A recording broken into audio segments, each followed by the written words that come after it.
믿기 어려우시겠지만 이 모든 이야기는 아주 평범한 하루에서 시작됐습니다. 저는 리우밍이라고 합니다. 중국 산둥성에서 태어나 지금은 서울에 있는 대학교에서 유학 생활을 하고 있습니다. 처음 한국에 도착했을 땐 모든 게 낯설고 두려웠어요. 언어도 문화도 사람들의 표정조차 익숙하지 않았습니다. 저는 소심한 성격이라 낯선 환경에 적응하는 데에도 시간이 오래 걸리는 편이죠. 게다가 최근 몇 달간은 부모님께서 보내주시던 생활비마저 늦어지기 시작했고 아르바이트조차 구하지 못한 채 하루하루를 버텨야 했습니다. 그러던 어느 날이었습니다. 저녁을 굶은 지 이틀째 되는 날 학교 커뮤니티에 무료급식소 정보가 올라왔습니다. 서울시구 복지관 누구나 이용 가능이라는 글이었죠. 솔직히 처음엔 많이 망설였습니다. 정말 외국인도 괜찮을까? 사람들이 이상하게 보지 않을까? 이런 생각이 머리를 가득 채웠지만 배고픔이 모든 불안을 눌러버렸습니다. 그렇게 저는 조심스럽게 그 급식소를 찾아갔습니다. 겨울바람이 매섭게 얼굴을 스치던 저녁이었어요. 좁은 골목을 따라 걸어가다 보니 작은 건물 안에서 따뜻한 조명이 새어나오고 있었습니다. 문을 열자 은은한 된장국 냄새와 함께 환한 표정을 지닌 자원봉사자들이 보였어요. 제 시선은 자연스레 한 쌍의 노부부에게 멈췄습니다. 할아버지는 두툼한 패딩을 입고 있었고 할머니는 앞치마를 두른 채 쉴 새 없이 밥을 푸고 계셨습니다. 저는 어색하게 머리를 숙이고 식판을 받아 들었죠. 그때였습니다. 배고프지? 먼저 먹어. 많이 먹어. 할아버지께서 손짓을 하시며 저에게 자리를 안내해 주셨습니다. 그 말 한마디, 그리고 따뜻한 미소. 이상하게도 눈물이 핑 돌았어요. 오랜만에 누군가가 저를 있는 그대로 받아들여준다는 느낌을 받았거든요. 식사를 마치고 나오는 길, 누군가가 저를 불렀습니다. 혹시 시간 괜찮으시면 간단한 인터뷰 가능하실까요? 그분은 다큐멘터리 제작자였습니다. 한중문화 교류 프로젝트의 일환으로 한국의 따뜻한 일상을 담는 짧은 영상을 만들고 있다고 하셨어요. 저는 순간 당황했지만 노부부의 따뜻함을 꼭 누군가와 나누고 싶었기에 인터뷰에 응하기로 했습니다. 인터뷰는 3분 남짓 진행됐고 저와 노부부의 인사를 영상에 담아 한국의 따뜻한 일상이라는 제목으로 유튜브에 업로드되었죠. 저는 그저 한 끼 식사를 얻었을 뿐인데 세상은 생각보다 더 큰 반응을 준비하고 있었습니다. 그 영상이 올려진 후 상상할 수 없는 일이 벌어졌습니다. 저는 그날 밤 급식소에서 돌아와 제 자취방 책상 앞에 앉은 채로 한참 동안 멍하니 앉아 있었어요. 따뜻한 밥 한 끼와 노부부의 말 한마디가 제 마음을 이렇게나 뒤흔들 줄은 몰랐습니다. 한국은 참 이상한 나라구나라는 생각이 스쳤어요. 아무런 조건도 없이 누구인지도 모르는 저를 그렇게 따뜻하게 대해줄 줄은 정말 몰랐거든요. 며칠 후 제작자님께서 영상 링크를 메일로 보내주셨습니다. 저는 조심스럽게 재생 버튼을 눌렀습니다. 영상은 단 3분짜리였지만 제겐 그 어떤 영화보다 강한 울림을 주었어요. 화면 속 제 모습은 어딘가 초라했지만 그 속에서 제가 느꼈던 따뜻함과 진심은 그대로 전해졌습니다. 노부부의 인사말, 저의 소박한 미소, 자원봉사자들의 웃음까지 모두가 있는 그대로 담긴 영상이었죠. 영상이 올라간 뒤 23일 정도는 아무 일도 일어나지 않았습니다. 그런데 어느 날 아침 휴대폰이 미친 듯이 울리기 시작했어요. 알림이 쉴 새 없이 올라왔고 메시지, 댓글, 팔로우 요청이 끊이질 않았습니다. 이거 진짜 감동이에요. 한국 사람들 마음이 이렇게 따뜻하다니. 영상 속 청년, 혹시 본인 맞으세요? 중국의 SNS, 웨이보에 그 영상이 번역 자막과 함께 올라가면서 일이 급격히 커졌습니다. 단 몇 시간 만에 수십만 건의 공유가 이루어졌고 영상은 그야말로 폭발적인 반응을 일으켰습니다. 댓글에는 수많은 중국인들이 한국의 노부부에게 감사를 전하고 있었어요. 정치는 정치일 뿐 이런 따뜻함은 국경을 초월하네요. 저도 한국에 가고 싶어요. 이런 분들을 직접 만나보고 싶어요. 그리고 정말 믿기지 않게도 저에게 인터뷰 요청이 쏟아지기 시작했습니다. 한국에 있는 중국 언론은 물론이고 심지어 CCTV, 그러니까 중국의 국영방송사에서도 연락이 왔습니다. 담당 PD는 이렇게 말했습니다. 리우밍 씨, 혹시 시간을 내주실 수 있을까요? 이건 단순한 인터뷰가 아니라 시대 정신을 담아야 하는 이야기입니다. 이 말이 얼마나 진지하고 무게감 있는지 알기에 저는 곧바로 수락했습니다. 제가 경험한 이 작지만 깊은 순간이 누군가에게 희망이 될 수 있다면요. 노부부께도 연락을 드렸습니다. 저는 조심스럽게 전화를 걸었고 할머니는 전화를 받자마자 이렇게 말씀하셨죠. 아유, 잘 지내요? 요즘 텔레비전에 리우밍이 얼굴 자주 나오던데 우리 덕분은 아니고 리우밍이 마음이 따뜻해서 그래. 그 말에 저는 한동안 말을 잇지 못했습니다. 눈물이 핑 돌았어요. 그분들에겐 그저 지나가는 하루였겠지만 제게는 인생이 바뀌는 순간이었거든요. 그리고 그렇게 새로운 여정이 시작되려 하고 있었습니다. CCTV 측은 정말로 서울로 취재팀을 보냈습니다. 일사불란하게 움직이는 촬영팀, 통역사, 작가까지 동행한 본격적인 다큐멘터리 제작이 시작되었죠. 담당 PD는 영상의 본질을 이렇게 표현했습니다. 이건 단순한 훈훈한 미담이 아닙니다. 진짜 민심이라는 것이 얼마나 강력한 힘을 갖고 있는지를 보여주는 장면입니다. 촬영은 리우밍, 즉 제 일상에서 시작되었습니다. 강의실, 도서관, 자취방, 그리고 다시 찾은 무료 급식소까지. 특히 가장 중요한 장면은 노부부와의 재회였죠. 제작진은 저에게 따로 얘기하지 않았습니다. 그날도 평소처럼 급식소를 찾았는데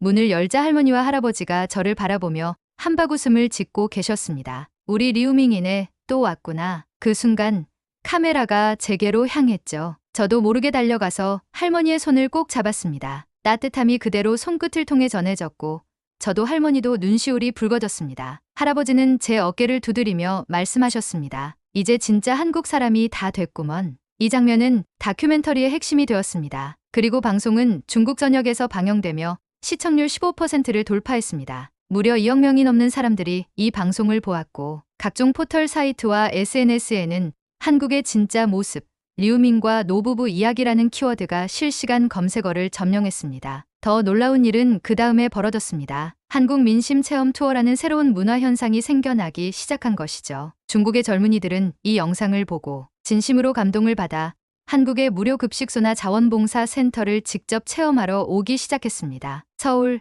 부산, 대구 심지어 지방의 작은 도시까지 몇몇은 아예 여행 일정을 바꿔 급식 봉사활동에 참여하고 싶다고 연락해 오기도 했습니다. 어떤 중국인 가족은 10살짜리 딸을 데리고 한국에 왔습니다. 딸에게 진짜 사람다운 교육을 시켜주고 싶다는 것이 그 이유였습니다. 그리고 함께 봉사를 마친 뒤에는 이렇게 말하더군요. 이곳의 따뜻함은 말로 설명할 수 없습니다. 이건 영상이 아니라 체험해야 느낄 수 있는 겁니다. 제 이야기를 통해 누군가가 움직이고 변화하며 세상을 더 따뜻하게 만들어가고 있다는 사실은 그저 감격스러울 따름이었습니다. 그리고 그 변화는 중국 안에서도 시작되고 있었습니다. 그 감동은 한국에서 끝나지 않았습니다. 오히려 중국 본토에서 더 강한 울림으로 퍼지기 시작했습니다. 중국 각지의 포털 사이트에서는 우리도 이런 따뜻함을 배워야 한다는 목소리가 터져 나왔고 지역 사회를 중심으로 따뜻한 밥 한 끼 캠페인이 자발적으로 시작됐습니다. 심지어 제가 태어난 산둥성의 한 마을에서는 마을 청년들이 나서 무료 급식소를 직접 열기로 결정했어요. 그 중에서도 제게 깊은 인상을 남긴 사람이 있습니다. 장외이민이라는 청년이었어요. 저보다 2살 어린 친구로 제 이야기를 보고 연락을 준 사람이었습니다. 처음엔 SNS 메시지로 이렇게 물었습니다. 리우밍 형, 저도 형처럼 누군가에게 따뜻함을 전하고 싶어요. 그런데 뭘 해야 할지 모르겠어요. 저는 그에게 복지센터에서 시작해보라고 조언했고 이후 그는 고향에서 소외계층 아동들을 위한 도시락 배달 봉사를 직접 기획했습니다. 봉사에 참여한 어르신들, 아이들의 사진을 저에게 보내주며 장의민은 이렇게 말했죠. 이 모든 시작은 형 덕분이에요. 한국의 할머니, 할아버지를 통해 배웠어요. 진짜 어른이 뭔지. 저는 그 메시지를 읽고 멍하니 한참 동안 휴대폰을 바라봤습니다. 이렇게 멀리 있는 사람들과 마음이 연결될 수 있다니 세상이 이렇게도 작고도 따뜻하다는 걸 처음 실감했어요. 그 무렵부터 저는 자연스럽게 통역사 역할도 하게 되었습니다. 한국 봉사단체와 중국에 관심 있는 단체들 사이에서 다리를 놓는 역할이었죠. 아직 능숙하진 않았지만 마음을 전하는 데는 충분했습니다. 그러던 중 한국의 한 공공복지단체에서 제게 연락을 주셨습니다. 인터뷰를 통해 이야기를 들었다며 한중 민간교류 홍보대사로 함께해보지 않겠냐는 제안이었어요. 제겐 과분한 제안이었지만 망설임 없이 수락했습니다. 이 이야기를 더 많은 사람들에게 더 넓은 곳으로 전하고 싶었거든요. 한국에선 저를 중국 청년 리우밍이라 부르며 따뜻한 시선으로 바라봐 주셨고 중국에선 저를 진짜 민심을 경험한 청년이라 불러주셨습니다. 하지만 저는 그렇게 거창한 사람이 아니었습니다. 그저 아주 배고팠던 하루 저녁, 한 그릇의 따뜻한 밥과 진심, 어린 말 한마디에 감동한 한 명의 외국인이었을 뿐이죠. 그리고 이 모든 변화의 시작은 3분짜리 짧은 영상 하나였습니다. 그 무렵부터 저는 점점 더 많은 행사에 초청을 받기 시작했습니다. 한중문화교류 포럼, 봉사활동 발표회, 청년 연설회까지 저 같은 평범한 유학생이 사람들 앞에서 이야기를 들려준다는 것이 아직도 믿기지 않았지만 저의 경험이 누군가의 마음을 울릴 수 있다면 저도 그 이야기를 계속해 나가고 싶었습니다. 그러던 중 정말 상상도 못했던 일이 벌어졌습니다. 대한민국 대통령 직속 국민통합위원회에서 저의 경험을 사례로 소개하고 싶다고 연락을 주신 겁니다. 영상 속 노부부의 이름, 무료 급식소의 운영 방식, 그리고 저의 인터뷰 내용까지 모두 시민단의 자발적 연대라는 이름으로 한 장의 보고서에 실리게 된 것입니다. 그 자료는 대한민국 국회에서 열리는 정책 토론회에도 배포됐습니다. 한 정치인은 발언 중 이렇게 말했습니다. 국가와 국경을 넘어서는 따뜻한 마음이 정책보다 먼저 변화를 이끈다. 그 말을 들었을 때 저는 그저 고개를 숙일 수밖에 없었습니다. 이 모든 게 과연 제가 받아도 되는 관심일까? 제가 자격이 있는 사람일까? 너무 과한 게 아닐까? 마음 한켠에는 알 수 없는 부담감과 두려움도 밀려왔습니다. 특히 중국 내 일부 보수 성향의 네티즌들 사이에선 한국 미화라며 비판하는 목소리도 커지기 시작했습니다. 중국 청년이 한국에서 이용당하고 있다. 국가 자존심을 팔았다는 자극적인 말들이 온라인상에 떠돌았고 그 댓글을 접할 때마다 마음이 복잡해졌습니다. 그때마다 저는 노부부의 그날을 떠올렸습니다. 배고프지? 먼저 먹어. 그 한마디는 어떤 정치적 의도도 계산도 없이 나온 말이었습니다. 그냥 사람으로서의 본능적 따뜻함이었죠. 그 진심은 어떤 말보다 강했고 그 진심을 지키는 것이 저의 책임이자 사명이기도 했습니다. 저는 그날 다시 한번 다짐했습니다. 어떤 상황에서도 처음 그 따뜻함을 잊지 말자. 그리고 그렇게 저의 길은 또 한 번의 전환점을 맞이하게 됩니다. 저는 점점 바빠졌습니다. 강연, 인터뷰, 행사 참석. 제 일상은 어느새 리우밍 개인이 아닌 사례자 리우밍이라는 상징으로 바뀌어가고 있었어요. 처음에는 그저 감사했고 뿌듯했습니다. 하지만 시간이 갈수록 마음 한켠에 미세한 틈이 생기기 시작했습니다. 마치 제가 어떤 큰 흐름에 휩쓸려 가고 있다는 느낌이었죠. 그날도 그런 날 중 하나였습니다. 한 대기업에서 주최한 한중 청년 포럼에 참석하고 있었어요. 주제는 따뜻한 사회를 위한 청년의 역할. 그 자리에서 저는 그날의 경험과 그 이후의 변화를 이야기했습니다. 그런데 질의응답 시간에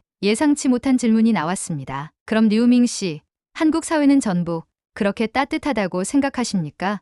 차별이나 냉대는 없었나요? 사람들이 조용해졌습니다. 저도 잠시 말을 잃었어요. 그리고 솔직하게 대답했습니다. 네, 분명히 한국에서 차가운 시선도 불친절한 경험도 있었습니다. 하지만 제가 기억하는 한국은 그럼에도 불구하고 진심으로 사람을 대하려는 이들이 존재하는 사회입니다. 그날 이후 저의 SNS와 메일함에는 또 다른 종류의 메시지가 쏟아지기 시작했습니다. 어떤 이들은 격려했지만 어떤 이들은 너무 한국을 미화하지 말라고 날카롭게 지적했습니다. 그 와중에 아주 작지만 제 마음을 크게 흔든 일이 있었습니다. 며칠 전 노부부께 감사 인사를 드리기 위해 다시 급식소를 찾았을 때였습니다. 평소처럼 자원봉사자들이 분주하게 움직이고 있었고 저는 조심스럽게 할머니를 찾아가 인사드렸습니다. 할머니, 저 왔어요. 잘 지내셨죠? 할머니는 반갑게 웃으며 제 손을 잡아주셨습니다. 그런데 뒤에서 누군가 조용히 말을 걸었습니다. 여기 자꾸 카메라 들고 오는 외국인 때문에 우리도 불편하다고요. 돌아보니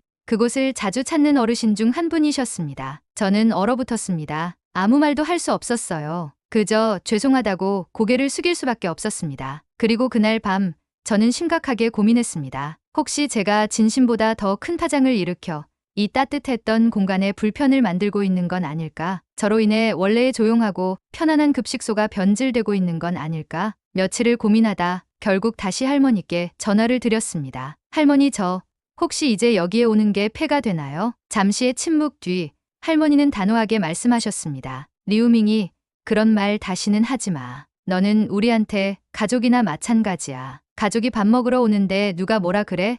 사람 말은 다 다르지만 진심은 통하는 거야. 그 말에 저는 참았던 눈물을 쏟았습니다. 다음 날 아침 저는 오랜만에 급식소 앞에 섰습니다. 그런데 놀라운 장면이 펼쳐졌습니다. 한국인 자원봉사자들과 함께 중국에서 온 유학생 2명이 앞치마를 두르고 자리를 지키고 있었던 겁니다. 리우밍 씨가 여기서 시작했다고 해서 저희도 해보고 싶었어요. 그 모습을 보며 저는 다시 확신하게 되었습니다. 진심은 잠시 흔들릴 수 있어도 무너지지 않는다는 걸요. 그날 이후 저는 마음을 완전히 다잡았습니다. 저의 존재가 누군가에게 불편을 줄 수 있다는 두려움보다는 진심이 누군가에게 닿을 수 있다는 믿음을 선택하기로 했습니다. 그리고 그렇게 믿은 만큼 세상은 다시금 따뜻한 반응으로 답해주기 시작했습니다. 중국에서 온 또 다른 유학생들, 동남아시아 출신 근로자들, 조용히 살아가던 이방인들이 하나둘씩 급식소에 모여들었습니다. 하지만 더 이상 그들은 외국인이 아니었습니다. 누군가는 주방을 도왔고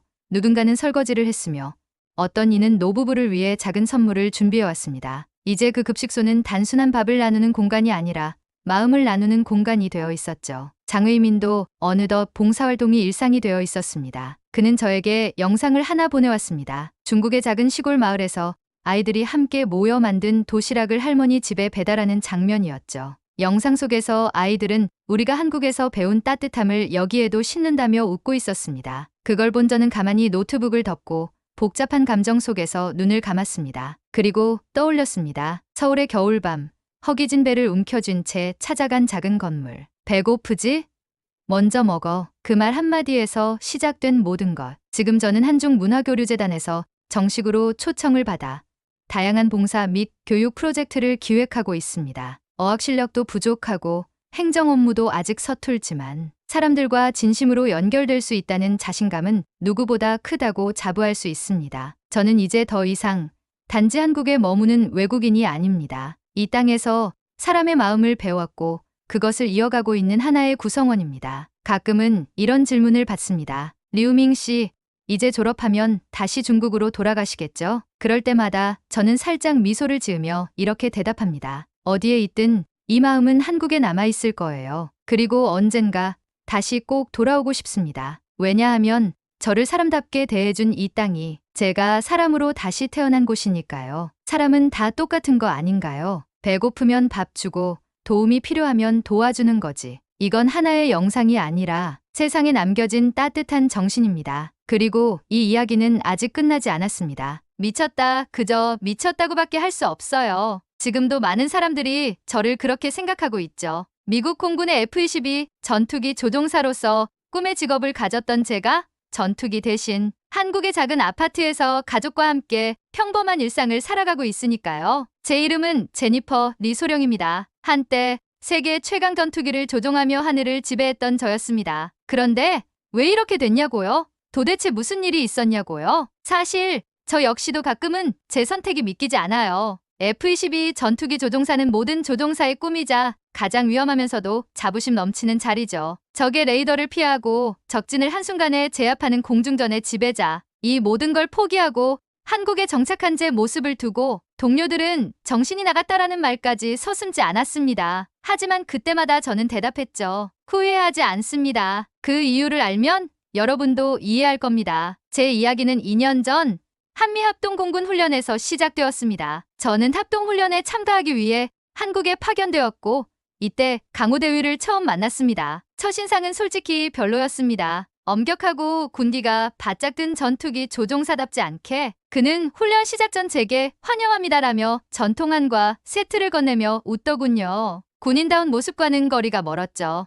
이게 뭐지? 라는 생각이 들었습니다. 첫날부터 낯선 분위기가 당황스러웠어요. 미국에서는 상상도 못할 일이었거든요. 저희 부대에서는 전투 준비가 먼저였고 인사나 환영식 따위는 없었으니까요. 하지만 강우대위는 한사코 한국에서는 이렇게 환영 인사를 전합니다라며 미소를 잃지 않았습니다. 그 미소가 자꾸 머릿속에 맴돌았죠. 훈련 3일째 갑작스러운 기체 고장이 발생했습니다. F-22는 고도의 기술로 무장한 최첨단 전투기지만 기계적 결함은 피할 수 없죠. 공중에서 고장 신호를 확인하는 순간 심장이 얼어붙는 것 같았습니다. 무슨 일이 일어날지 모르는 상황이었죠. 그때 강우대위의 목소리가 무전으로 들려왔습니다. 소령님, 침착하게 대처합시다. 저희가 곧 지원하겠습니다. 그는 곧바로 지휘소에 연락하여 정비팀을 호출했고 다른 전투기들이 제 주변을 방어하도록 유도했습니다. 전투 중에도 끝까지 안전이 우선이라는 말을 반복하며 저를 안심시키려 했습니다. 위급 상황이 지나고 나서도 그의 말이 계속 맴돌았습니다. 안전이 우선입니다. 미국 공군에서는 가장 먼저 임무 완수가 우선이었습니다. 기체 고장?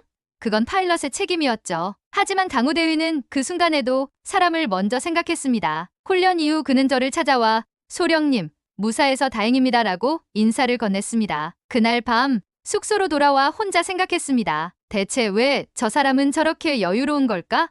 한독군은 왜 이렇게 인간적인 걸까? 강우대위의 미소와 그의 태도가 이해되지 않았어요. 저는 전투와 임무 수행에 익숙한 군인이었는데 그와의 만남은 저를 혼란스럽게 만들었습니다. 그러던 중 한국공군 부대에서 저를 환영하는 작은 행사가 있었습니다. 강우대위와 몇몇 한국 조종사들이 직접 준비한 음식들을 가져와 환영합니다라며 건배를 제안했습니다. 상상도 못할 풍경이었어요. 군복을 입고 함께 음식을 나누고 웃으며 대화를 나누는 분위기. 저는 어리둥절하면서도 묘한 안도감을 느꼈습니다. 강우대위는 그 자리에서 제게 물었습니다. 소령님, 한국 생활은 좀 적응되셨나요? 저는 잠시 머뭇거리다 솔직하게 대답했습니다. 아직 낯설고 어색해요. 미국에서는 이런 분위기를 경험해 본 적이 없거든요. 그는 웃으며 말했습니다. 괜찮습니다. 천천히 익숙해지실 거예요. 한국에서는 함께 어울리는 게 중요하니까요. 그날 밤 저는 잠을 이루지 못했습니다. 강우대위의 태도와 한국 공군의 문화가 저를 깊이 생각하게 만들었죠. 이게 정말 군인이 맞을까?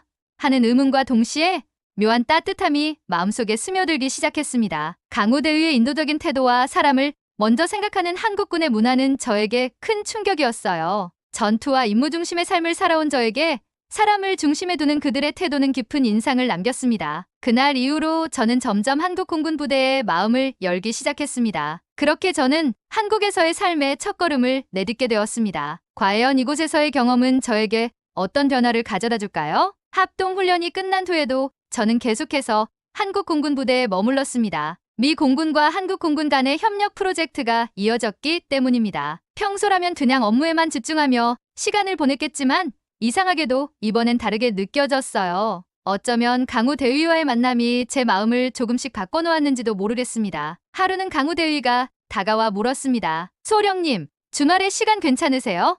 서울 구경 한번 가보시는 건 어때요? 저는 잠시 망설였지만 솔직히 한국이라는 나라가 점점 더 궁금해지던 참이었습니다. 좋아요. 함께 가죠. 그렇게 저는 처음으로 강우대위와 서울로 향하게 되었습니다. 서울에 도착하자마자 가장 먼저 느낀 것은 활기찬 거리와 사람들의 표정이었습니다. 강우대위는 저를 이끌고 전통시장으로 데려갔습니다. 다양한 음식 냄새와 사람들의 웃음소리가 어우러진 공간에서 저는 마치 다른 세계에 온 것 같았습니다. 이게 바로 떡볶이예요. 매콤하지만 한번 먹어보세요. 강우대위가 종이컵에 담긴 빨간 음식을 건네며 웃었습니다. 매워 보였지만 호기심에 한 입 먹어보았죠. 예상보다 더 매워서 눈물이 날 뻔했지만 그 안에 묘한 단맛이 섞여 있어 한 입 두 입 계속 먹게 되었습니다. 어때요? 생각보다 괜찮죠? 매운데 맛있어요. 강우대위는 그 말을 듣고 크게 웃었습니다. 시장 곳곳을 둘러보며 다양한 전통 음식을 맛본 후 우리는 한강 공원으로 향했습니다. 그곳에서 돗자리를 펴고 휴식을 취하는 가족들, 자전거를 타고 한강을 누비는 사람들을 보니 참 평화롭다는 생각이 들었습니다. 미국에서는 군인으로서의 삶이 곧 일상이었고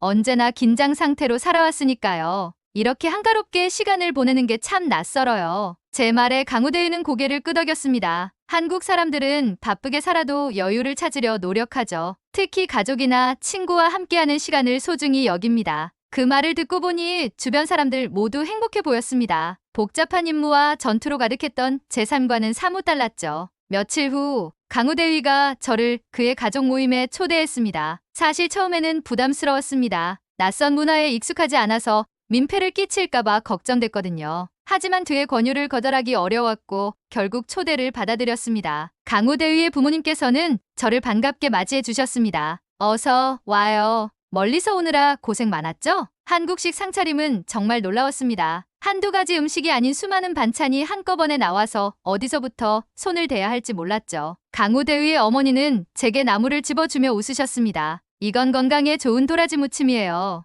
입맛에 맞으려나 모르겠네요. 익숙지 않은 맛이었지만 그 정성만큼은 확실히 느껴졌습니다. 식사 도중 강우대위의 아버지가 물었습니다. 제니퍼 소령님, 미국에서도 이렇게 가족끼리 자주 모이나요? 저는 잠시 생각하다 대답했습니다. 솔직히 이렇게 자주 모이진 않아요. 가족이 뿔뿔이 흩어져 사는 경우가 많아서요. 강우대위의 어머니가 고개를 끄덕이며 말했습니다. 아무래도 그런 문화 차이가 있겠죠. 그래도 오늘은 가족처럼 함께해요. 그 따뜻한 한마디에 제 마음이 사르르 녹았습니다. 저는 한국에 오기 전까지 군인으로서의 사명감과 전투기 조종사로서의 자부심만을 중요하게 여겼습니다. 하지만 강우대위와 그의 가족을 통해 사람과 사람 사이의 관계가 얼마나 큰 힘이 되는지 처음 느꼈어요. 그날 밤 강우대위와 마당에서 조용히 이야기를 나눴습니다. 소령님, 한국 생활이 많이 낯설죠? 네.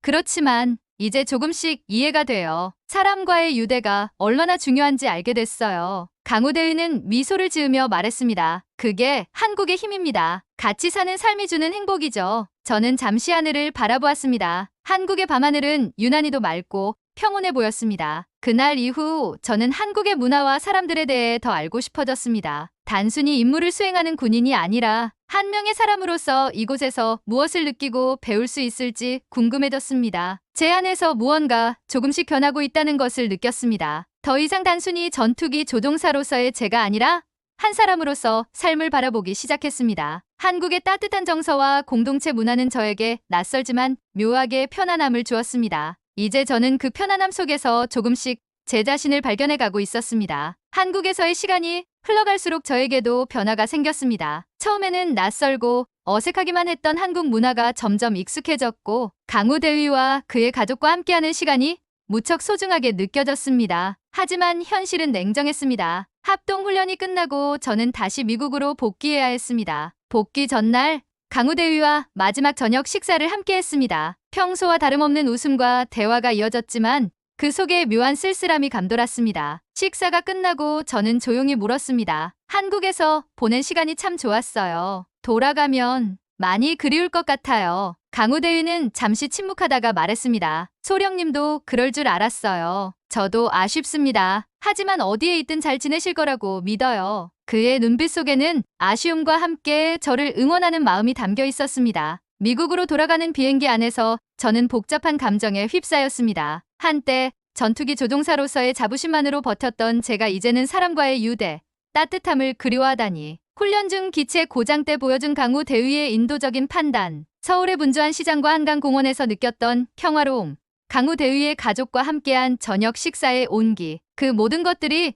제 안에 깊이 새겨져 있었습니다. 미국으로 복귀한 후에도 한국에서의 기억이 계속 떠올랐습니다. 강우대위와는 간간히 메일을 주고받았고 그때마다 그리움이 더 커졌습니다. 하지만 현실은 냉혹했습니다. 다시 공군기지로 복귀하여 전투훈련에 임하면서 한국에서 느꼈던 감정들은 서서히 잊히는 듯 했습니다. 그렇게 시간이 흘러갈 무렵 예기치 못한 사고가 발생했습니다. 야간 비행 훈련 도중 기체 결함으로 비상 착륙을 시도해야 하는 상황이었습니다. 순간 한국에서 겪었던 위기 상황이 떠올랐습니다. 그때 강우대위가 했던 말이 머릿속을 스쳤습니다. 안전이 우선입니다. 저는 조종관을 부여잡고 침착하게 상황을 정리했습니다. 다행히 비상 착륙에 성공했지만 저는 그 순간 강우대위가 떠올라 울컥했습니다. 그가 제게 가르쳐준 사람 중심의 가치가 제 생명을 구해준 셈이었죠. 사고 후 휴가를 받게 되어 집에서 며칠을 쉬게 되었습니다. 혼자 있는 시간이 길어지자 저는 자연스레 한국에서의 기억을 떠올렸습니다. 그 따뜻한 사람들, 늘 여유를 잃지 않았던 강우대위의 미소, 가족과 함께하는 소박한 행복. 왜 저는 그것을 포기하고 여기로 돌아왔을까요? 결국 참지 못하고 강우대위에게 전화를 걸었습니다. 강우대위, 잘 지내고 있나요? 제니퍼 소령님? 오랜만입니다. 무슨 일 있으세요?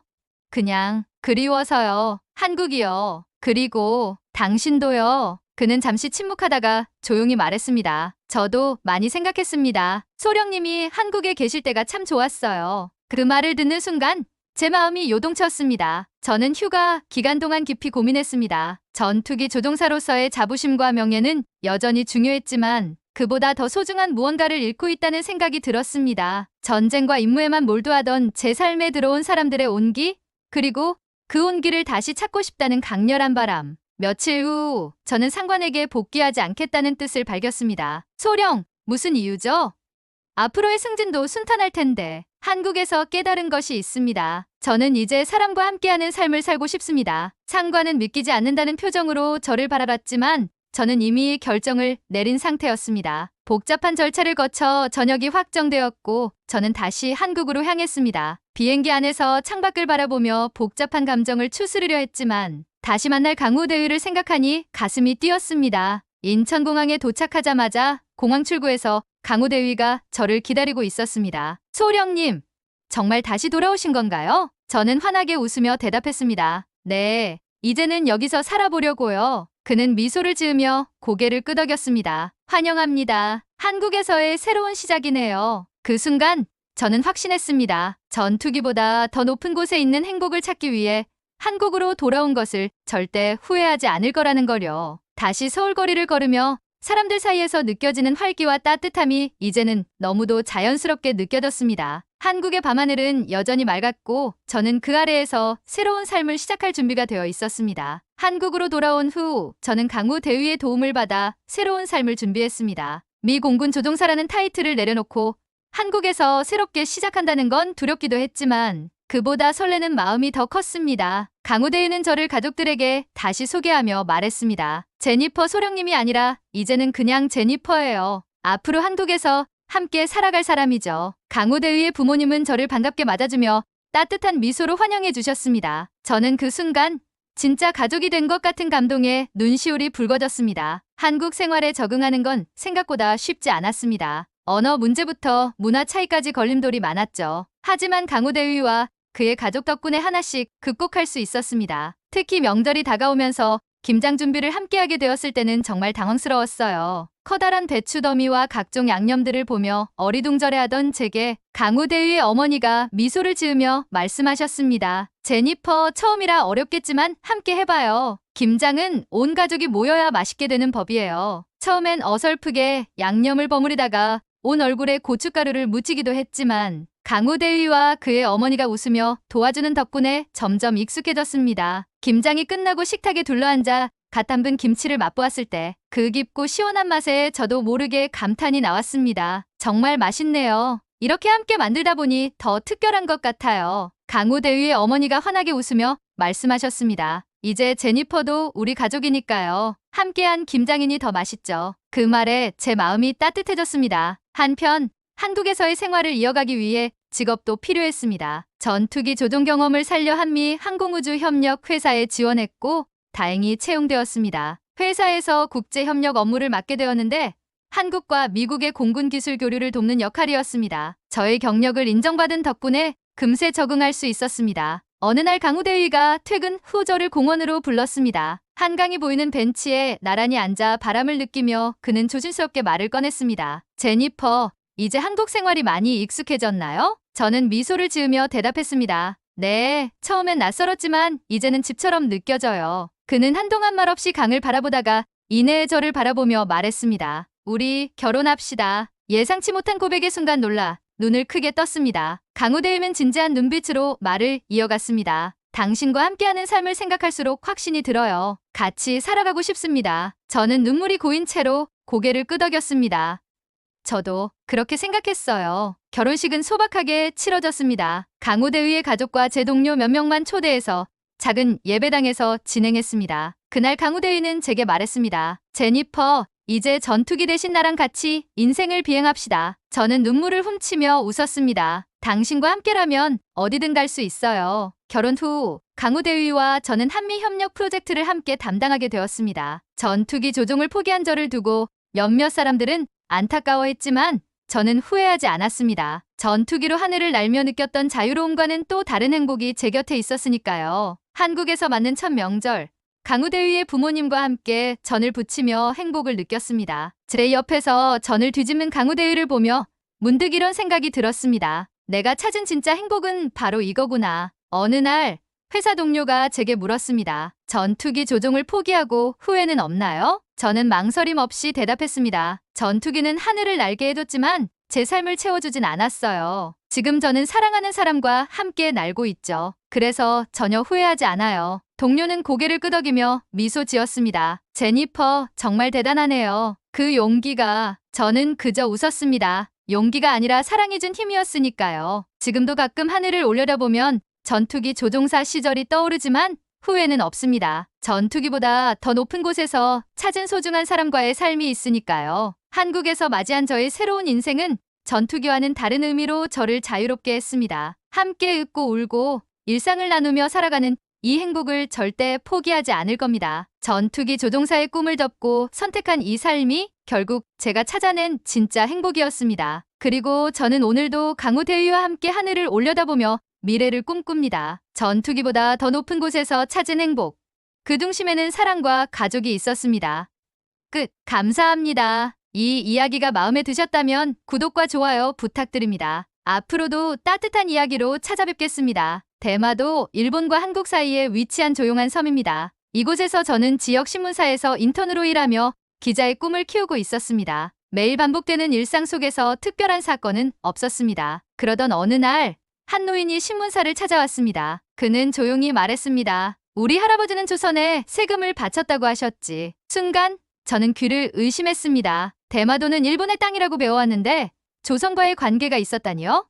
교과서에서 배운 적도 없는 이야기였습니다. 그날 밤 저는 잠을 이룰 수 없었습니다. 결국 신문사 지하의 자료실로 향했습니다. 먼지 쌓인 책들 사이에서 1950년대에 발간된 향토사 책자를 발견했습니다. 그 속에는 충격적인 내용이 담겨 있었습니다. 1419년 세종대왕의 대마도 정벌, 1443년 대마도가 조선에 조공을 바치고 교역권을 받은 계의 약조. 우리 역사네. 이러한 사실들은 제가 알고 있던 역사와는 전혀 달랐습니다. 저는 이 내용을 기사로 작성하여 편집장에게 제출했습니다. 하지만 편집장의 반응은 냉담했습니다. 이건 위험한 기사야. 우리 신문은 이런 거 안 다뤄. 실망과 혼란 속에서 저는 고민 끝에 개인 블로그에 이 내용을 올리기로 결심했습니다. 그 작은 결정이 제 인생을 송두리째 바꾸게 될 줄은 몰랐습니다. 새벽 4시가 가까워오던 시간, 저는 책을 덮고 자리에서 일어났습니다. 문득 창밖을 보니 어슴푸레한 빛이 대마도 바다 위로 번지고 있었습니다. 저는 손에 든 책을 바라보며 중얼거렸습니다. 이걸 그냥 묻어야 하는 걸까? 하지만 동시에 저의 기자로서의 양심이 속삭였습니다. 이건 사람들이 알아야 할 진실이야.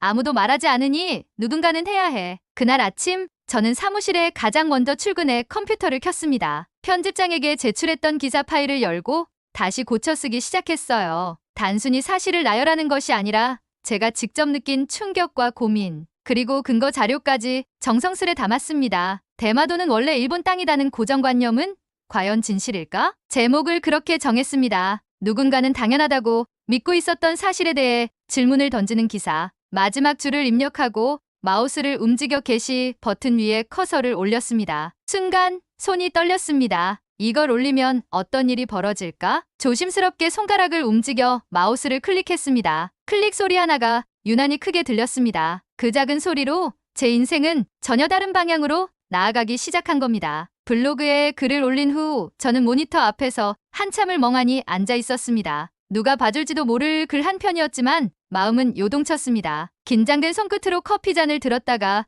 그대로 식탁 위에 내려놓았습니다. 몇 시간이 흐른 뒤 제 스마트폰이 진동하기 시작했습니다. 띵. 처음엔 댓글 알림 한두 개에 불과했지만 금세 수십 개로 늘어났습니다. 이거 진짜임? 출처가 뭐야? 헛소리하지 마라. 대마도가 조선 거라고? 이건 꼭 널리 퍼져야 한다. 자료 정리 너무 잘했어요. 댓글은 금세 양극단으로 갈렸습니다. 비난과 조롱, 반대로 진심 어린 지지와 응원이 동시에 몰려왔습니다. 처음엔 무서웠습니다. 가족들이 이 글을 보면 뭐라고 할까? 친구들이 알게 되면 어떡하지? 심지어 어떤 아이디는 집 주소 대라 찾아간다는 협박성 댓글도 달았죠. 그러나 그 모든 혼란 속에서도 저는 이상하리만치 확신이 들었습니다. 누군가는 이 이야기를 꺼내야 해. 누군가는 시작해야 하니까요. 그날 밤 제 블로그는 조회수 10만을 넘겼습니다. 다음날 아침엔 뉴스에서도 이 글을 다뤘습니다. 일본 기자 지망생, 대마도에 숨겨진 역사를 폭로하다. 타이틀 하나가 포털 사이트 실시간 검색어에 올라간 그 순간 저는 이제 되돌아갈 수 없다는 것을 직감했습니다. 뉴스에 보도된 그날 아침 저는 출근도 하지 못하고 집에만 머물렀습니다. 전화기는 울릴 틈이 없을 정도로 쉴 새 없이 벨이 울렸고 블로그 알림은 멈추지 않았습니다. 이웃 주민의 눈길도 어딘가 달라졌음을 느꼈습니다. 저를 응시하는 눈빛엔 호기심과 경계가 뒤섞여 있었죠. 쇼타준, 기사 봤어. 진짜 너야? 평소 친하게 지내던 슈퍼마켓 아주머니가 묻던 그 한마디에 저는 단지 고개를 끄덕일 수밖에 없었습니다. 그 순간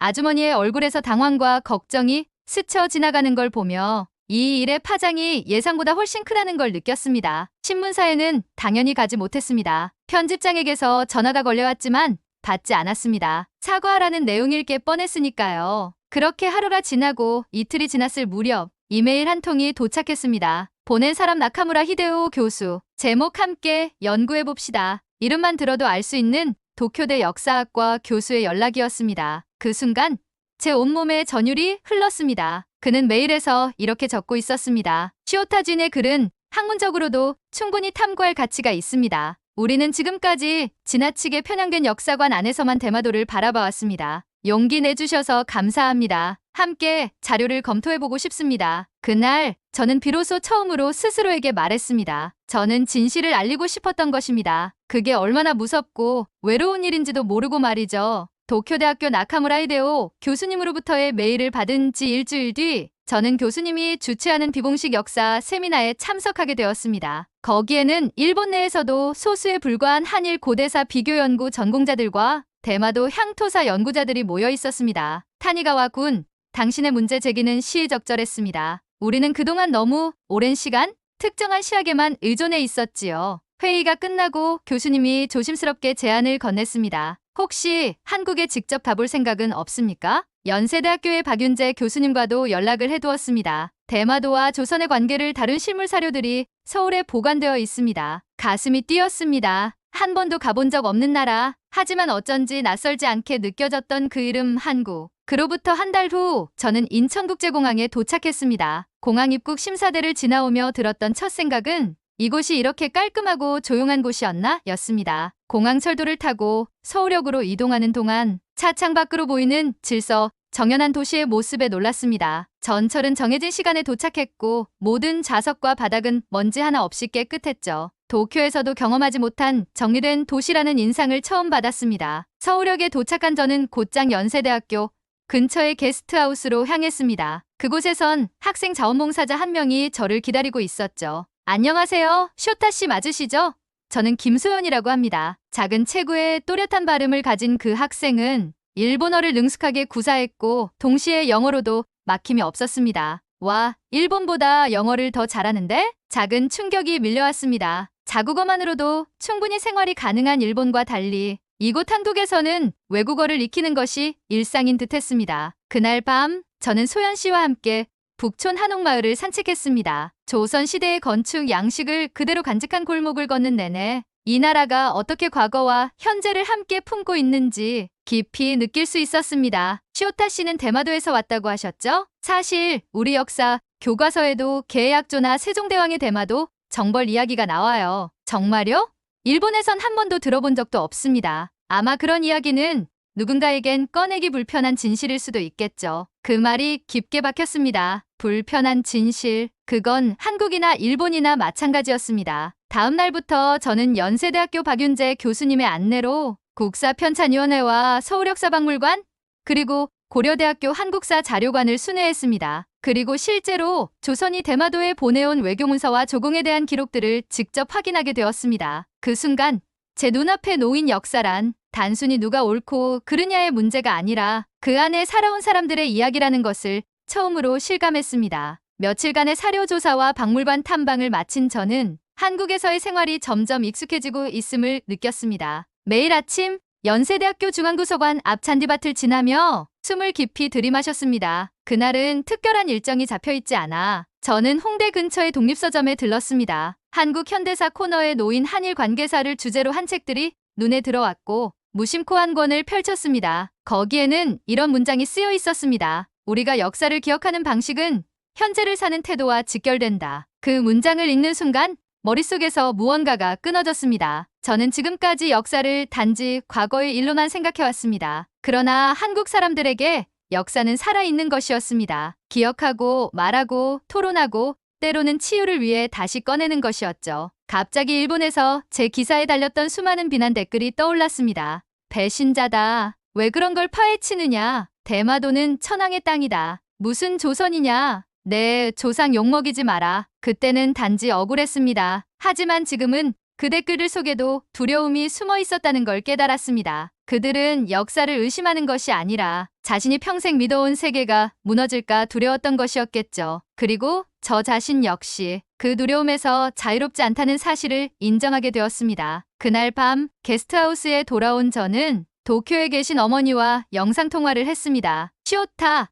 한국은 어때? 엄마, 일본에서 배운 역사랑 정말 많이 달라요. 어머니는 잠시 말이 없었습니다. 그러더니 조심스레 말씀하셨습니다. 사실 너 어릴 적 할아버지가 늘 그런 말씀 하셨어. 대마도는 원래 조선과 가까운 땅이었다고. 근데 아무도 진지하게 듣지 않았지. 저는 말문이 막혔습니다. 그 오래된 기억, 그때는 아무도 신경 쓰지 않았던 그 한마디가 지금 제가 마주한 진실과 연결되었던 것입니다. 그 순간 저는 결심했습니다. 이제는 단순히 사료를 읽고 블로그에 글을 쓰는 것만으로는 부족하다는 거려. 이제 말해야 합니다. 눈으로 본 것, 가슴으로 느낀 것을. 한국에서의 마지막 일정으로 예정된 한일 대학생 공동 발표회가 곧 열릴 예정이었습니다. 이제 진짜 시험대에 오르게 될 차례였습니다. 서울에서의 마지막 일정은 바로 한일 대학생 공동 역사 발표회였습니다. 주제는 근세 한일 교류사 속 대마도의 역할. 저는 대마도가 조선에 조공을 바치고 교역권을 얻었던 계약조를 중심으로 발표를 준비했습니다. 발표 당일 연세대 대강의실엔 예상보다 많은 관중이 몰려들었습니다. 취재차 온 기자들도 보였고 일부는 저를 알아보며 수근거렸습니다. 심장이 쿵쾅거렸고 손바닥은 식은땀으로 젖어 있었습니다. 제 차례가 되어 단상에 올라섰습니다. 안녕하세요. 일본 대마도에서 온 타니가와 쇼타입니다. 제가 오늘 말씀드릴 내용은 일본에서조차 쉽게 다루지 않는 이야기입니다. 처음엔 조심스럽게 말을 이어갔습니다. 대마도는 한동안 조선에 조공을 바치며 외교적 특권을 받아온 지역입니다. 이는 일본과 조선 사이의 복잡하고도 협력적인 관계의 상징이라 할 수 있습니다. 자료 화면으로 계약조의 원문 사본이 스크린에 띄워지고 관중석에서는 술렁임이 일기 시작했습니다. 하지만 이런 사실을 일본에서는 거의 배우지 않습니다. 저 역시 처음엔 믿을 수 없었습니다. 그러나 한국에 와서 직접 보고 듣고 느낀 뒤 저는 이 역사를 숨겨선 안 된다고 결심했습니다. 발표를 마친 뒤 사회자가 질문을 받았습니다. 그리고 바로 첫 번째 손이 올라왔습니다. 그는 한국의 한 역사학과 대학원생이었습니다. 쇼타 씨, 지금 말씀하신 건 분명 놀라운 일이지만 혹시 이 모든 게 일본 측에서 조선에 압박을 주기 위한 일시적 조치였다는 해석도 있는 거 아시나요? 그리고 솔직히 말씀드리면 당신이 일본 사람으로서 이걸 말하는 게 아직도 믿기지 않습니다. 순간 제 머릿속이 하얘졌습니다. 예상치 못한 불신. 너는 일본인이잖아 라는 선입견이 저를 정면으로 때렸습니다. 긴 정적이 흘렀고 저는 마이크를 다시 들었습니다. 예, 저는 일본인입니다. 그리고 저는 일본인으로서 이 역사적 사실을 마주하기가 두려웠습니다. 그러나 이 사실은 어느 나라의 자존심을 꺾기 위한 것이 아닙니다. 그저 우리가 함께 살아온 진실입니다. 관중석의 분위기가 바뀌기 시작했습니다. 한 교수님이 고개를 끄덕였고 뒤편에 앉아있던 노년의 청중이 박수를 쳤습니다. 그리고 그 박수는 점차 퍼져나가 강의실 전체로 번졌습니다. 발표가 끝난 뒤 저에게 다가온 한 한국 학생은 이렇게 말했습니다. 쇼타 씨, 고마워요. 우리가 아무리 한국인이어도 이걸 말로 꺼내기 힘들 때가 많았어요. 당신 같은 사람이 있어서 오늘 좀 더 용기를 낼 수 있게 됐어요. 그 말을 들은 순간 저는 처음으로 진실이라는 단어가 사람과 사람 사이의 신뢰로 이어질 수 있다는 걸 느꼈습니다. 그러나 이 감동도 오래가지 않았습니다. 다음 날 아침 일본의 한 극우 성향 매체에서 저를 향해 매국노라는 제목의 기사와 함께 블로그, 이메일,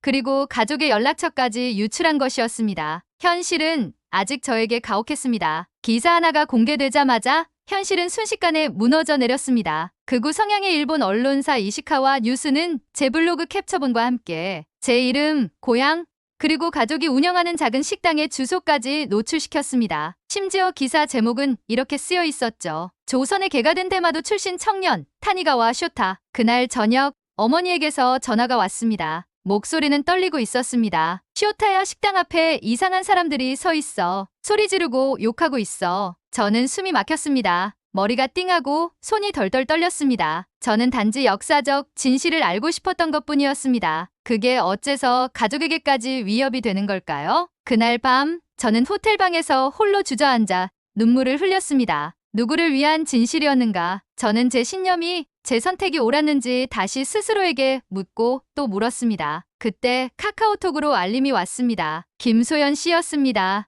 쇼타 씨, 내일 교수님께서 시간이 되신다면 한남동의 한식집에서 조용히 만나 뵙자고 하셨어요. 괜찮으시면 저랑 같이 가요. 이대로 주저앉고 싶지 않았습니다. 도망치고 싶지도 않았습니다. 저는 조용히 답장을 보냈습니다. 감사합니다. 꼭 가겠습니다. 다음 날 교수님은 이미 식당에 앉아 계셨습니다. 밝게 웃으며 저를 맞이한 그분은 말없이 한 장의 논문 초고를 제게 내밀었습니다. 이건 당신과 저, 그리고 박윤재 교수가 공동 저자로 준비한 논문입니다. 이번 한일 역사학술지에 정식으로 제출할 예정이에요. 이제 당신은 단지 학생이 아니라 역사가로 이 일에 서 있는 겁니다. 논문 제목은 이렇게 시작되고 있었습니다. 대마도 잊혀진 다리 조공 외교의 역사성과 현대적 함의 순간 저는 마음속에 또 다른 감정이 피어오름을 느꼈습니다. 두려움과 상처, 비난과 고통 위에 단단하게 자리 잡은 희망의 이름이었습니다. 책임. 그날 이후 극우 언론의 공격은 계속됐지만 동시에 저를 지지하는 목소리도 점차 커졌습니다. 일본의 한 다큐멘터리 PD가 인터뷰를 요청해왔고 한국에선 몇몇 유튜브 채널과 미디어들이 제 이야기를 다루기 시작했습니다. 그리고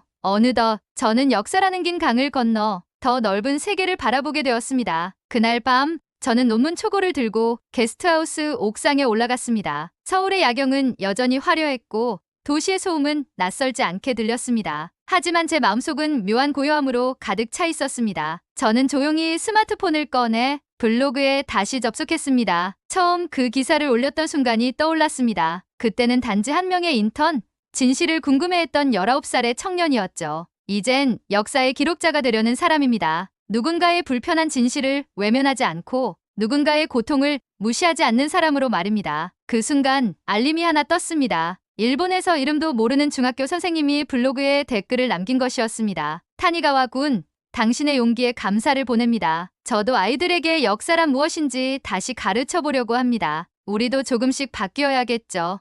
응원합니다. 그 짧은 문장이 제 눈시울을 뜨겁게 만들었습니다. 저 혼자가 아니구나. 이 말이 이렇게 큰 위로가 될 줄 몰랐습니다. 한참을 그렇게 앉아있던 저에게 소연 씨가 조용히 올라와 음료수를 건넸습니다. 쇼타 씨, 사실 저 처음엔 좀 경계했었어요.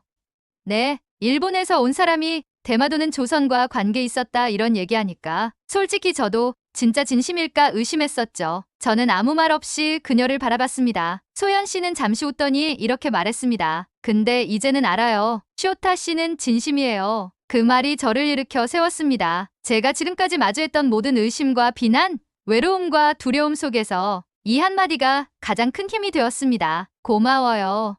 저 계속해볼게요. 어디까지 갈 수 있을지 몰라도 진실은 결국 사람을 향하고 있다고 믿으니까요. 그날 저는 처음으로 제 이름을 기자가 아닌 역사 연구자라는 타이틀 아래에 새겨 넣었습니다. 그리고 그 이름을 진실을 위해 끝까지 지켜나가기로 결심했습니다. 한국에서의 연구 일정을 마치고 일본으로 돌아온 건 늦가을이었습니다. 공항로비에 발을 딛는 순간 저는 예전과는 다른 시선으로 제 나라를 바라보고 있음을 느꼈습니다. 고향인 스시마 대마도에 도착하자 기다리고 계시던 어머니가 조용히 제 손을 잡아주셨습니다. 아무 말도 없었습니다. 하지만 그 따뜻한 손끝에 담긴 감정은 누구보다 강했습니다. 가족은 그동안 많은 어려움을 견뎌야 했습니다. 식당 앞에 붙은 욕설 낙서, 매일 걸려오는 무명의 협박 전화. 하지만 어머니는 단 한 번도 제게 그만하라고 말하지 않으셨습니다. 쇼타야, 너의 선택이 맞다고 믿고 있었단다. 그 말 한마디에 저는 모든 무게가 녹아내리는 기분이었습니다. 한 달 뒤 도쿄대학교 대학원 입학시험에 합격했다는 소식을 받았습니다. 역사학과, 동아시아, 국제관계 전공.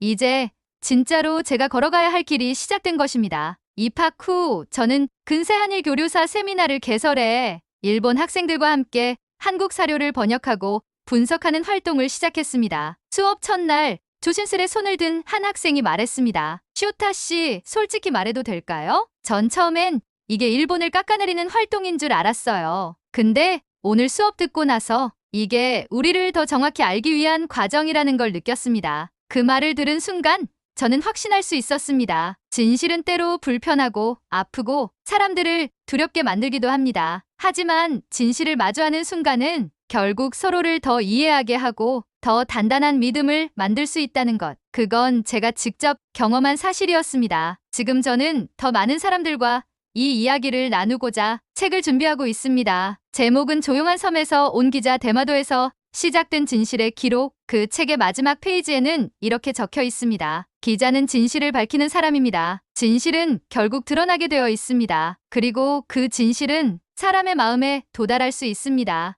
이 이야기는 단지 한 청년의 성장기가 아닙니다. 숨겨진 역사를 마주한 한 사람의 용기의 기록이며 우리 모두가 잊고 있었던 진실을 마주할 때 얼마나 큰 변화가 시작될 수 있는지를 보여주는 이야기입니다. 지금 이 영상을 보고 계신 여러분께 묻고 싶습니다. 당신이라면 불편한 진실 앞에서 어떤 선택을 하시겠습니까? 도쿄 중심부 총무성 고층 빌딩 17층. 침묵만 담도는 회의실에서 종이 한 장이 탁 하고 테이블 위에 떨어졌다. 거래가 센슈가 이게 현실인가? 고지마 타케루 일본 디지털 정책을 총괄하는 실장이었다. 40년 경력, 최고의 명문대 출신, 디지털 혁신을 주도해온 자부심. 그 모든 것이 단 한순간에 무너졌다. 보고서 표지에는 이렇게 적혀 있었다. 대한민국 디지털 혁신 현장 분석. 그 자리에 누구도 말을 잇지 못했다. 한국? 그저 모방과 속도가 전부인 나라. 최첨단이라 해봐야 그저 따라오는 존재라고 믿어왔다. 그러나 페이지를 넘길 때마다 눈앞에 펼쳐진 현실은 잔인했다. QR코드 식당 주문 시스템. 78세 할머니가 무인 민원기로 문서를 출력하는 영상. 82세 농부가 스마트폰으로 영농 지원을 신청하는 모습. 서울구청에서 단 5분 만에 모든 행정 처리가 끝나는 장면. 모든 자료는 조작이 아니었다. 실제 영상, 실제 기록, 실제 인터뷰. 고지마는 손에 쥔 연필을 덜덜 떨며 말했다. 우리는 이미 10년 뒤처졌다. 옆자리에 앉은 젊은 사무관은 울먹이며 물었다. 실장님, 저희는 어떻게 해야 합니까? 고지마는 입술을 꾹 다물었다. 그 누구보다 한국을 얕잡아봤던 자신이 이제 배워야 한다는 현실 앞에 무너지고 있었다. 보고서 마지막 장, 붉은 글씨로 이렇게 쓰여 있었다. 지금 이대로라면 일본의 디지털 행정은 몰락한다. 공기가 무거웠다. 창밖으로 보이는 도쿄 시내마저 유난히 침침해 보였다. 출장 명령은 빠르게 떨어졌다. 즉시 대한민국 디지털 시스템 현장 조사. 출발까지 남은 시간은 단 48시간. 고지마는 억지로 가방을 꾸리며 속으로 중얼거렸다. 한국? 가봤자 뻔하지. 그는 여전히 마지막 자존심을 움켜쥐고 있었다. 일본만큼 체계적인 나라는 없어. 한국은 보여주기식 아닐까? 현장에 가면 허점이 드러날 거야. 비행기 창밖으로 다가오는 서울의 야경이 눈부셨다. 그러나 그의 마음속은 의심과 불신으로 얼룩져 있었다. 인천국제공항에 도착하자마자 첫 번째 충격이 밀려왔다. 자동 입국, 심사, 지문과 얼굴 인식, 대기 시간 고작 30초. 뭐야, 이건. 그가 몸을 돌리기도 전에 수화물은 이미 벨트 위로 쏟아져 나왔다. 심지어 공항 로비에는 안내 로봇이 다가와 말을 걸었다. 어서 오세요. 고지마 타케루님. 순간 고지마는 멈춰섰다. 이건 우연이겠지. 하지만 그것은 시작에 불과했다. 서울 시내로 향하는 공항철도. 열차 내 와이파이는 속도가 미쳤고 팀원이 하나로 환승까지 끊김없이 연결되었다. 한 손에는 스마트폰, 다른 손에는 교통카드 하나. 모든 시스템이 무섭게 매끄러웠다. 호텔에 도착했을 때 그는 숨을 몰아쉬었다. 인프라는 깔끔하네. 하지만 아직 행정은 다르겠지. 다음 날 본격적인 현장 조사가 시작되었다. 첫 번째 방문지 서울시 구청. 일본 구청 수준이면 이길 수 있다. 그렇게 스스로를 다독이며 발을 들인 순간 고지마는 또 한 번 얼어붙었다. 민원 창구는 텅 비어 있었고 모든 처리는 무인 키오스크에서 진행되고 있었다. 심지어 78세 장순옥 할머니가 키오스크를 능숙하게 다루며 서류를 출력하는 장면을 목격했다. 고지마의 손에 쥔 메모장이 천천히 떨어졌다. 어떻게 노인들이 이걸 자연스럽게? 한국 현장은 상상 이상이었다. 그리고 그 현실은 고지마의 오만과 선입견을 뿌리째 흔들기 시작했다. 고지마는 무심코 민원 창구를 훑었다. 줄을 서는 사람도 번호표를 뽑는 사람도 없었다. 대신 민원인들은 자연스럽게 스마트 키오스크 앞에 줄을 서 있었다. 신분증을 스캔하고 원하는 서류를 클릭하고 즉석에서 프린트까지 마치 편의점에서 커피를 뽑듯이 거침이 없었다. 이렇게 쉽게? 그는 믿을 수 없는 눈으로 한 노년 여성을 지켜보았다. 77세 장순옥 할머니, 주름진 손으로 화면을 능숙하게 터치하고 있었다. 가족관계증명서 발급, 주민등록등본 발급, 건강보험료 납부 확인서 출력, 모든 과정이 3분도 걸리지 않았다. 할머니는 프린트된 서류를 챙기고 환하게 웃으며 말했다. 요즘엔 어려운 거 하나도 없어. 키오스크가 알아서 다 해줘. 고지마는 얼떨결에 할머니에게 다가가 물었다. 실례합니다만 처음부터 이렇게 쉽게 하셨습니까? 할머니는 웃으며 답했다. 처음엔 어색했지. 근데 구청에서 무료로 디지털 교실 해줘서 한두 번 배우니까 금방 익숙해졌어. 우리나라 정말 사람 생각 잘해. 고지마는 충격의 말을 잊지 못했다. 노인까지 디지털 행정에 완벽히 적응하고 있다니? 일본에서는 아직도 70대 노인들이 종이 서류에 도장 찍으러 구청에 줄을 서고 있는데 그 순간 한 구청 직원이 다가와 친절히 설명했다. 디지털 소외계층 없애려고 저희가 찾아가는 교육도 하고 있어요. 버튼이 헷갈릴까봐 색깔도 맞춰놨고요. 고지마의 시야가 흔들렸다. 우리는 기술만 만들고 사람은 뒷전이었는데 그는 조용히 고개를 떨궜다. 기술의 성능만을 자랑하던 일본. 그에 비해 한국은 사람을 위한 기술을 만들어내고 있었다. 마치 완전히 다른 차원의 나라에 와 있는 기분이었다. 고작 구청 하나 가지고 놀라는 건 아니겠지. 호텔로 돌아온 고지마는 억지로 마음을 다잡았다. 하루 동안 본 것들은 분명 인상적이었지만 그는 속으로 변명했다. 서울이라서 그런 거겠지. 수도권이니까 잘해놓은 거야. 시골로 내려가면 본색이 드러날 테지. 그는 곧바로 출장 일정을 바꿔 수도권 외곽과 농촌 지역까지 조사하겠다고 요청했다. 일본 본부도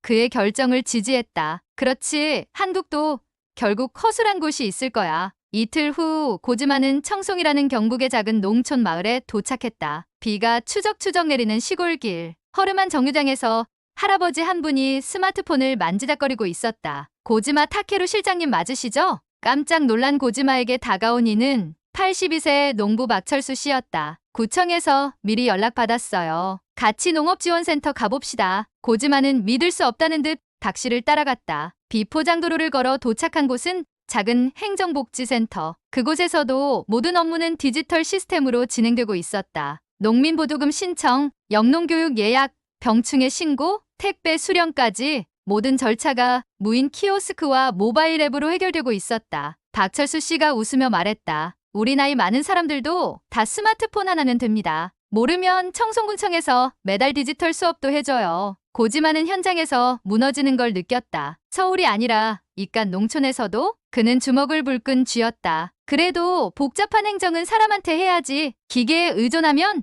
인간미가 사라진다고. 고지마는 마지막 자존심을 걸고 항변했지만 박철수 씨는 고개를 끄덕이며 차분히 답했다. 맞습니다. 그래서 복잡한 건 바로 연결됩니다. 박 씨는 키오스크 버튼을 누르고 화상 상담을 요청했다. 10초도 안 돼. 서울에 있는 담당 공무원이 화면에 나타났다. 안녕하세요, 박철수님. 농기계 지원 관련해서 상담드리겠습니다. 고지마는 아연실색했다. 비 오는 청송 시골 한복판에서 서울구청과 실시간으로 연결되어 상담이 이루어지고 있었다. 이건 있을 수 없어. 그는 정신을 차릴 수 없었다. 기술?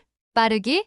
그런 차원이 아니었다. 사람을 위한 디지털. 한국은 이미 그 세계로 넘어가 있었다. 고지마의 가슴 깊은 곳에서 알 수 없는 패배감이 천천히 올라오기 시작했다. 센터 밖으로 나와 비 내리는 농촌길을 홀로 걷던 고지마는 갑자기 발걸음을 멈췄다. 젖은 아스팔트 위에 그의 비친 모습이 처참하게 일그러져 있었다. 이건 거짓말일 거야. 입술이 바들바들 떨렸다. 서울도 아니고 청송 같은 시골에서 이 정도 수준이라니. 고지마는 주먹을 꽉 쥐고 하늘을 올려다보았다. 회색빛 구름 아래 비가 조용히 얼굴을 때렸다. 우리가 지고 있는 건 단순한 기술이 아니야. 시스템? 아니야. 마음가짐이야. 자신도 모르게 중얼거렸다. 우리는 사람을 위해 시스템을 만든 적이 있었던가. 돌아보면 일본의 디지털 행정은 편의를 위한 것이 아니라 체면과 절차를 위한 것이었다. 복잡하고 오래 걸리고 실수하면 다시 서류를 제출해야 하는 시스템. 노인들은 이해 못해도 어쩔 수 없었다. 규칙이니까 라며 넘겼다. 그런데 한국은 할머니, 할아버지, 아이들까지 모든 국민이 당당히 시스템을 사용하는 나라가 되어 있었다. 어쩌다 이렇게 차이가 벌어졌지? 고지마는 무거운 숨을 몰아쉬었다. 비에 젖은 손바닥을 내려다보며 마치 무너진 자존심을 쥐고 있는 듯 덜덜 떨리는 손가락으로 자문했다. 어쩌면 진짜 문제는 기술이 아니라 우리 자신이었는지도 몰라. 멀리서 또 한 번 스마트폰으로 민원을 접수하는 농부들의 모습이 보였다. 그 평범한 일상이 고지마의 마음속에서 마지막 남은 우월감을 무참히 짓밟고 있었다. 실장님. 뒤에서 누군가 부르는 소리에 고지마는 천천히 돌아섰다. 박철수 씨가 비를 맞으며 손을 흔들고 있었다. 고생 많으십니다. 비도 오는데 따뜻한 거라도 한잔 하시지요. 작은 농협 건물 안 따뜻한 커피 한 잔을 앞에 두고 둘은 마주 앉았다. 고지마는 묻지 않을 수 없었다. 박 씨, 솔직히 디지털 이런 거 귀찮거나 어렵지 않습니까? 박철수 씨는 미소를 지으며 고개를 저었다. 처음엔 그랬지요. 폰 만지는 것도 무서웠고 복잡한 기계는 남의 일 같았으니까요. 그는 커피를 한 모금 마시고 천천히 말을 이었다. 근데 말입니다, 실장님. 우리한테 필요한 건 복잡한 기술이 아니었어요. 고생 안 해도 되는 시스템, 눈치 안 보고 도움 청할 수 있는 공간, 배우지 못했다고 무시당하지 않는 사회. 그걸 만들어준 게 한국 디지털 행정이었어요. 고지마는 말없이 박철수 씨를 바라봤다. 가슴 속 어딘가가 서서히 찢어지는 듯했다. 기계는 사람을 위해 존재해야지. 사람이 기계에 맞춰 살아가야 하겠습니까? 박철수 씨의 목소리는 조용했지만 고지마에겐 천둥처럼 울려 퍼졌다. 기술이 아니라 사람이었다. 속도가 아니라 포용이었다. 그리고 그 모든 걸 한국은 이미 현장에서 실현하고 있었다. 고지마는 결국 고개를 떨궜다. 우리는 잘못된 길을 걷고 있었군요. 창밖에서는 여전히 비가 내리고 있었다. 그러나 고지마의 마음속에는 조금씩 새로운 빛이 비치기 시작했다. 일본으로 돌아가는 비행기 안. 고지마는 창밖을 바라보며 깊은 한숨을 내쉬었다. 불과 일주일 전만 해도 그는 한국을 그리고 그들의 시스템을 비웃었다. 아시아 1위는 일본이라는 자만심에 젖어 있었다. 하지만 이젠 부정할 수 없었다. 그가 본 것은 허울 좋은 쇼가 아니었다. 진짜였다. 사람을 위한, 모두를 위한 디지털 사회. 기술은 수단이었고 목적은 사람이었다. 그 단순한 진리를 그토록 오랫동안 보지 못했다. 비행기가 도쿄 나리타 공항에 착륙했을 때 고지마는 다짐했다. 이제 변해야 한다. 곧바로 총무성에 복귀한 그는 전례 없는 제목을 가진 보고서를 올렸다. 대한민국 디지털 행정 시스템 연구 및 벤치마킹 제안서. 보고서의 서문에는 이렇게 적혀 있었다. 한국은 단순히 기술이 빠른 나라가 아니었다. 그들은 사람을 가장 먼저 생각하는 디지털 국가였다. 일본이 나아가야 할 길은 단순한 기술 개발이 아니다. 마음을 바꿔야 한다. 고지마의 파격적인 제안에 총무성 내에서는 술렁임이 일었다. 한국에게 배우자고? 우리가? 오만과 체면으로 가득 찼던 일본 관료 사회에 그는 돌직구를 던진 셈이었다. 그러나 고지마는 흔들리지 않았다. 그는 회의실 한복판에서 조용히 선언했다. 우리가 이대로 자존심만 지키려 한다면 일본의 미래는 없습니다. 문제는 기술이 아니라 마음가짐이었습니다. 고개를 숙인 동료들, 정적 속에서 고지마는 처음으로 진심을 꺼냈다. 우리가 변하지 않으면 한국은 더 멀어질 것입니다. 그리고 일본은 스스로를 잃게 될 것입니다. 그날 이후 고지마 타케루는 일본 디지털 행정 개혁의 선봉에 섰다. 그가 시작한 변화는 언젠가 일본 전역을 바꾸게 될지도 모른다. 하지만 그는 잊지 않았다. 자신을 무너뜨리고 다시 일으킨 나라. 그 이름을 대한민국. 고지마 실장, 진심입니까? 총무성 내 최고 간부 회의. 일본 디지털 행정의 방향을 논의하는 자리에서 회색 머리칼을 가진 부대신이 굳은 표정으로 물었다. 고작 한국에 다녀온 것으로 우리의 자존심을 내려놓겠다는 겁니까? 회의실 안은 숨막히는 긴장감으로 가득 찼다. 한쪽에서는 비웃는 이들도 있었다. 한국이라 결국은 단기 유행 아니겠습니까? 그쪽은 전통도 깊이도 부족합니다. 그저 속도가 빠를 뿐이죠. 하지만 고지마는 단호했다. 속도의 문제가 아닙니다. 그는 탁자 위에 출장 보고서 한 부를 꺼내 놓았다. 사진 자료, 인터뷰 기록, 시스템 매뉴얼 분석. 그 어떤 비판도 반박할 수 없을 만큼 명확하고 치밀한 내용이었다. 한국은 이미 사람을 중심에 둔 디지털 국가를 실현했습니다. 우리처럼 절차만 고집하는 시스템이 아닙니다. 노인, 농민, 장애인까지 누구 하나 소외되지 않는 사회를 만들고 있습니다. 고지마의 목소리는 갈수록 단단해졌다. 만약 일본이 지금처럼 겉모습만 갖추고 속을 비운 디지털 행정을 이어간다면 우리는 조만간 국민들로부터 외면당할 것입니다. 회의실에 잠시 정적이 흘렀다. 어디선가 작게 들리는 속삭임. 한국 시스템 한 번은 제대로 봐야 하지 않을까? 우리도 QR 주문 한번 써보긴 했는데 정말 편하긴 하더라. 처음에는 부정하던 관료들조차 고지마가 제시한 자료와 논리에 서서히 흔들리기 시작했다. 부대신은 결국 무겁게 말했다. 고지마 실장, 당신의 제안 검토하겠습니다. 그날 이후 총무성에는 한국 디지털 행정을 벤치마킹하는 태스크포스 팀이 꾸려졌다. 고지마가 움직인 것은 단순한 보고서 한 장이 아니었다. 일본의 자존심조차 흔들리게 만든 변화의 시작이었다. 고지마는 늦은 밤 총무성 빌딩 옥상에 홀로 서 있었다. 도쿄의 밤하늘은 흐리고 멀리 고층 빌딩들의 불빛이 흐릿하게 번지고 있었다. 주머니 속에서 구겨진 비행기 티켓을 꺼냈다. 인천국제공항 도쿄 나리타. 손끝으로 문질러 보았다. 그 종이 한 장이 자신을 송두리째 바꿔놓은 것만 같았다. 고작 일주일. 그 짧은 시간에 이렇게 모든 걸 바꿔놓을 수 있다니 스스로에게 말했다. 아무도 듣지 않는 곳에서 처음으로 진심을 털어놓았다. 나는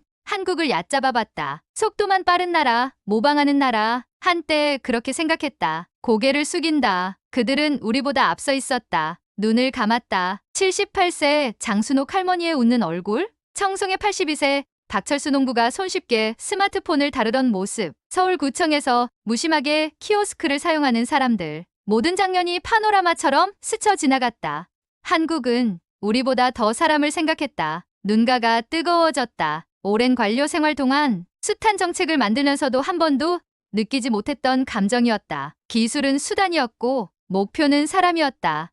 우리는 목표를 잊은 채 수단만 세련되게 치장하고 있었다. 고지만은 천천히 고개를 들었다. 어두운 하늘 너머 보이지 않는 서울을 향해 나는 한국에게 고마워해야 한다. 한국은 나를 다시 인간답게 만들어줬다. 비로소 그는 깨달았다. 이 싸움은 국가 간 자존심이 아니라 어떤 나라가 사람을 더 사랑하는가의 문제였다는 것을. 밤하늘을 올려다보던 고지만은 천천히 눈을 감고 먼 과거를 떠올렸다. 30년 전 그가 막 총무성에 들어갔을 때였다. 그때 일본은 세상의 중심이었다. 최첨단 기술, 세계 최고 수준의 행정 시스템, 모든 것이 자부심이었다. 규정을 준수하라. 틀림없는 절차를 따라라. 시스템이 먼저다. 선배들은 항상 그렇게 가르쳤다. 국민은 시스템을 이해해야 했고 따라오지 못하면 노력 부족으로 여겨졌다. 노인들이 복잡한 양식에 헤매어도 지방 주민들이 긴 서류 절차에 좌절해도 그는 단 한 번도 멈춰서 질문하지 않았다. 왜 이렇게까지 어려워야 하지? 이 시스템은 과연 누구를 위한 것인가? 그 질문을 하지 않았다. 아니,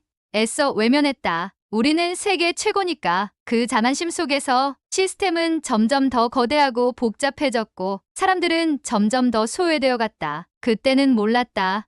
행정이 국민을 위한 것이라기보다 관료 자신들을 위한 것이 되어버렸다는 것을. 고작 규정, 고작 절차, 그게 전부였구나. 고지만은 스스로에게 속삭였다.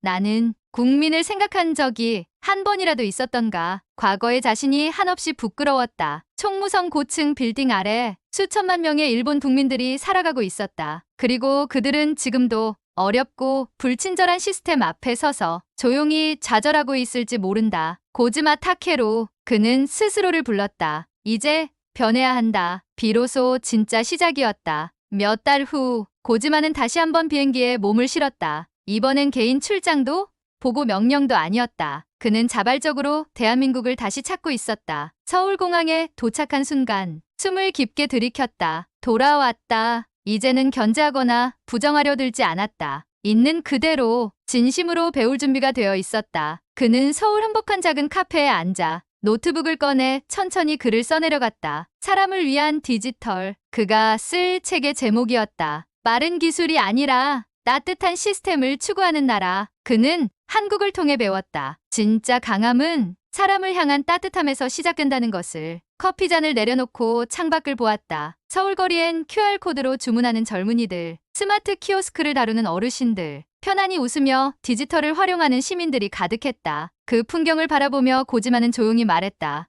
기술은 사람을 위한 것이어야 한다. 문제는 기술이 아니라 마음가짐이었다. 카페 벽에 부착된 작은 문구가 그의 눈에 들어왔다. 사람이 먼저다. 그는 빙그레 웃었다. 오랜 시간 가장 중요한 것을 잊고 살았던 자신을 돌아보며 이제 그는 알았다. 진짜 디지털 선진국은 사람을 가장 먼저 생각하는 나라라는 것을. 그리고 그 이름을 그는 영원히 잊지 않을 것이다. 대한민국. 이 이야기가 가슴을 울렸다면 좋아요, 구독, 알림 설정까지 부탁드립니다. 그리고 여러분도 세상을 바꾸는 마음가짐을 잊지 마세요.